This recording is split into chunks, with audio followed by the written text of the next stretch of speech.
Hello friends, welcome to my YouTube channel. ಭಾಳ ದಿನ ಆದಮೇಲೆ ಇವತ್ತು ನಾನು ವಿಡಿಯೋ ಹಾಕ್ತಿದ್ದೀನಿ. ಇವತ್ತು ಗುರುವಾರ, ಹಾಗೆ ನಿಮ್ಮ ಹತ್ರ ರಾಯರದು ಒಂದು ಕತೆ ಹಂಚ್ಕೊಳ್ಳೋಣ ಅಂತ ನಾನು ಇಷ್ಟಪಡ್ತಿದ್ದೀನಿ. ಅದೇನು ಕತೆ ಅಂತ ನಾನು ಹೇಳ್ತೀನಿ.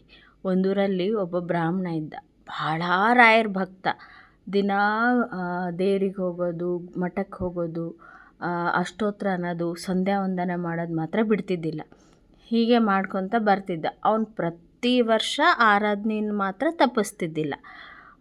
ಹಾಗೆ ಒಂದು ಸತಿ ಏನಾಯಿತು, ಆಫೀಸ್ನಲ್ಲಿ ಹೋದ, ನನಗೆ ಹೀಗೆ ರಾಯರ ಆರಾಧನೆಗೆ ಹೋಗಬೇಕು, ಒಂದು 3 ದಿನ ರಜೆ ಕೊಡ್ರಿ ಅಂತ ಕೇಳೋಕ್ಕೆ.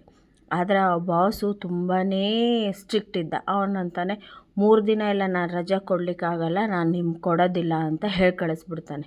ಅವನು ಏನು ಮಾಡಬೇಕು ಅಂತಲೇ ಗೊತ್ತಾಗೋದಿಲ್ಲ. ಎಷ್ಟು ಕೇಳ್ತಾನೆ, ಎಲ್ಲ ಹೇಳ್ತಾನೆ, ಅಂದ್ರೂ ಅವನು ಒಪ್ಪೋದೇ ಇಲ್ಲ. ಆದರೆ ಅವನಿಗೆ ಮನಸ್ಸು ಮಾತ್ರ ತುಂಬ ನೋವಾಗುತ್ತೆ. ಏನು ಮಾಡಲಪ್ಪ, ನಾನು ಎಂದೂ ನಿನ್ನ ಆರಾಧನೆ ಬಿಟ್ಟಿಲ್ಲಲ್ಲ, ನಾನು ಏನು ಮಾಡಲಿ ಅಂತ ಯೋಚನೆ ಮಾಡ್ತಾನೆ. ಕಡೆಗೆ ಏನು ಮಾಡ್ತಾನೆ, ಇದ್ರೂ ರಾಯರ ಜೊತೆನೇ, ಹೋದರೂ ರಾಯರ ಜೊತೆನೇ, ನಾನು ಮಾತ್ರ ಬಿಡೋದಿಲ್ಲ, ನಾನು ಹೋಗೇ ಹೋಗ್ತೀನಿ, ಆರಾಧನೆ ತಪ್ಪಿಸೋದಿಲ್ಲ ಅಂಥೇಳಿ ಅವನೇನು ಮಾಡ್ತಾನೆ, ಯಾರಿಗೂ ಹೇಳಲ್ಲ, ಬಾಸ್ಗೂ ಹೇಳಲ್ಲ, ಆಫೀಸ್ನಾಗೂ ಯಾರಿಗೂ ಹೇಳಲ್ದೆ ಹೋಗ್ಬಿಡ್ತಾನೆ. ಅಲ್ಲಿ ಆರಾಧನೆಗೆ ಬರ್ತಾನೆ. ಆರಾಧನೆಗೆ ಬಂದು ಎಲ್ಲ ರಾಯರ ರಥೋತ್ಸವ ನೋಡ್ಕೊತಾನೆ, ರಾಯರ ಸೇವಾ ಮಾಡ್ತಾನೆ, ಪ್ರಸಾದ ತೊಗೊತಾನೆ. ಎಲ್ಲ ತಗೊಂಡು ರಾಯರ ಮಂತ್ರಾಕ್ಷತೆ ತಗೊಂಡು, ಇದು ನಿನ್ನ ಅನುಗ್ರಹ ಅಪ್ಪ, ನಾನು ಈಗ ಊರಿಗೆ ಹೋಗ್ತೀನಿ, ಏನಾಗಿದ್ದು ಎಲ್ಲ ನಿನ್ನ ಮೇಲೆ ಅಂತ ಹೇಳಿ ಭಾರ ಹಾಕಿ ಹೋಗ್ತಾನೆ.